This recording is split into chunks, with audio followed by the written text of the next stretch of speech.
É o melhor uísque da mansão maromba, fé. Você não faz tatupa? Porque eu não gosto, pô. Ia sobrar espaço.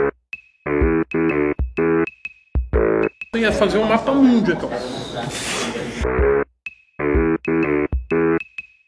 Se você fizesse tatuagem, pra um tatuador ia ser muito louco.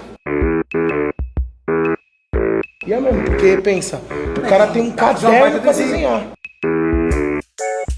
Outra coisa.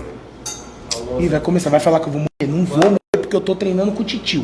Não, eu ia te mostrar meu perfume novo, mas... Deixa eu ver. Deixa eu ver. O Toguro, ele via eu, ele falava que eu ia morrer. Não, mas ele nunca mais falou isso porque você tomou a decisão, filho. Ele já treinou com o Ramon, tô errado? Não. Você treinou com o Ramon.